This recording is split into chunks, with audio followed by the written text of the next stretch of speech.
This morning, we're joined by Jessica Larusso, the editor-in-chief of 5280 magazine, to talk about the growing trend of solo travel. Yeah, Jessica, good morning. Happy New Year. Happy New Year. First segment of 2026, and it's a good one, too. Okay, why is solo traveling becoming so popular now? Yeah, I mean, it is. It's one of the biggest travel trends for 2026, and I think it has a lot to do with the fact that it's just gotten a lot safer and easier. Okay. Right? We have all this technology in our pocket. We can find our way around an unfamiliar place. Still need to be safe and to be, use a little common sense. Don't go wandering around in an alley with your phone map up. Right. But yeah, so it's just kind of easier to navigate new places on your own, find information, and I think any of us who have traveled with a group can see the appeal, right? Boy, is that true. Not There's having always to be the on late one. somebody else's plans. Yes. Yeah, It's so I true. mean, how many times have you been on a trip and you really wanted to go to that Michelin star bakery, but your friends wouldn't wait in line with you, or you really want to linger over some artwork in a gallery, but your family's rushing you through. So, you just get to kind of prioritize what you want to do. Why do I feel like this just became cathartic for you to kind of lament some of this stuff? You're seeing my soul, yes. Yes, it's so true. All right, so talk about some of the Colorado spots that you found. Yeah. So, what's interesting is people who are from outside of Colorado, there's a recent survey that shows that 28% of people who are planning to visit plan to come alone. Really? Yeah, right. So Colorado is a great solo travel destination. We have really easily navigable infrastructure, a lot of easily accessible outdoor recreation opportunities that you can do safely alone, the national parks.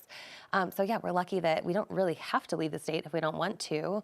So for this story, we kind of dove into some micro trends in solo travel. A lot of people are getting into historical travel, where they'll go and try to kind of follow in the footsteps of some famous people. That's cool. Yeah, so one of the places we looked at was Leadville with its mining history. It's just got some interesting people. Oscar Wilde used to go give lectures there.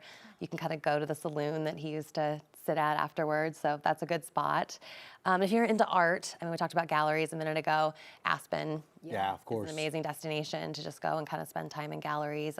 There's an artist retreat called Anderson Ranch up there if you get inspired and you want to go take a workshop and create your own. And because it's Colorado, of course, we have some outdoor recreation stuff. If you want to home base in Alamosa, you could do the great sand dunes, see some of the San Luis Valley's quirky little tourist attractions like that Alien Watchtower. Yes. I don't know if I would want to go there alone. I've been but there. Yeah. I thought that was pretty cool, actually. Okay, what about spots outside of Colorado? Yeah. I mean, to me, if I'm thinking about solo travel, I just, wandering a big city by yourself, I just think feels it's so amazing to be in the midst of a big bustling city like that and be by yourself and just kind of in your head. So we chose a few destinations that are within a 3-hour flight from DIA. San Antonio. Yeah. Great one. We've got the River Walk, so much culture and history there. Great food. And, nice moderate temperatures in the winter if you're looking to, escape your family and friends sooner rather than later. Again, not me. Again, not about me or anything. Totally. Also Chicago. That one I would wait for the summer, but the architecture is just incredible. You could do an architecture cruise down the river, get your bearings, then go spend some time on the Magnificent Mile, do some shopping. Another great solo activity. Chicago is cold in the winter, so I'm with you. I've never Wait been on to that Chicago. one. It's on my list of places to go. Maybe I'll have to solo travel there. Man, for 3 months in the summer, it is the best city on earth. Yes, wow. Yeah. Whenever you're on, it reminds me of how many places I have not been. I mean, I've lived here for 15 plus years and I've never been to the sand dunes. I've never been to Aspen, never been to Telluride. It just shows you that there's so much to do here. Yeah. It's like endless possibilities. It's so true. Well, Jessica, thank you so much. We appreciate it. Thanks for having me. It's always good to see you.